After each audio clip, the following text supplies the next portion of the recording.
నమస్తే. మీరు చూస్తున్నది నిరీక్షణ న్యూస్. నేను మ్యాజిక్ రాజా. సింగరేణి ఆర్జీవన్ జీఎం కార్యాలయంలోని కాన్ఫరెన్స్ హాల్లో సోమవారం మల్టీ డిపార్ట్మెంటల్ కమిటీ సమావేశం నిర్వహించారు.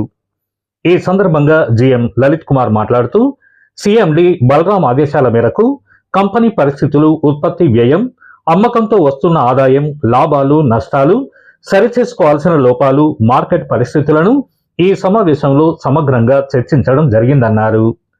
మంగళవారం నుండి ఈ మల్టీ డిపార్ట్మెంటల్ కమిటీ ప్రతి గణని డిపార్ట్మెంట్ను సందర్శించి కార్మికులు, ఉద్యోగులు, యూనియన్ నాయకులతో చర్చించడం జరుగుతుందన్నారు. ఖర్చులు తగ్గించి ఆదాయం పెంచుకునే చర్యలు మొదలు కాబోతున్నాయని తెలిపారు.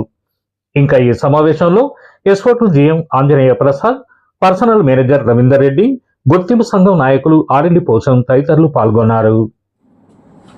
సింగరేణి కాలనీస్ చైర్మన్ బలరాం నాయక్ గారి యొక్క ఆదేశాల మేరకు RG1 ఏరియాలో ఇట్లా ప్రెస్, పాత్రికేయులు, మీడియా మరియు హెచ్ఓడీలందరితో పత్రికా సమావేశం నిర్వహించడం జరిగింది. యూనియన్ ప్రతినిధులు కూడా హాజరయ్యారు.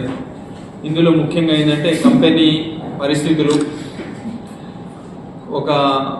మనము ఉత్పత్తి చేయడానికి అవుతున్న ఖర్చులు, మనం అమ్ముతే వస్తున్న ఎంత వస్తున్నది, లాభాలు, నష్టాలు కానీ, అట్లనే లోపాలు ఎక్కడెక్కడ ఉన్నాయి, సరి చేసుకోవాల్సిన ఎక్కడెక్కడ ఉన్నాయి, అట్లనే ఈ మార్కెట్ పరిస్థితులు ఎట్లా ఉన్నాయి, వీటన్నిటిని కూడా వివరంగా చర్చించడం జరిగింది. కార్పొరేట్ నుంచి ఇట్లా పవర్ పాయింట్ ప్రజెంటేషన్స్ రావడం జరిగింది. ఏరియా ప్రతి గని యొక్క ప్రతి పని మైన్లో కూడా ఉత్పత్తి ఖర్చు ఎట్లా ఉంది, అమ్మకం ధర ఎంత వస్తున్నది, లాభము, నష్టము, లోపాలు, సరి చేసుకోవాల్సినవి, ఇవన్నిటిని చర్చించడం జరిగింది. రేపటి నుంచి అన్ని గనుల మీద, డిపార్ట్మెంట్ల మీద కూడా ఈ మల్టీ డిపార్ట్మెంట్ కమిటీలు విజిట్ చేసి వర్కర్లు, సూపర్వైజర్లు, అధికారులు, యూనియన్ ప్రతినిధులతో ఇది మరింత వివరంగా చర్చించబోతున్నాం.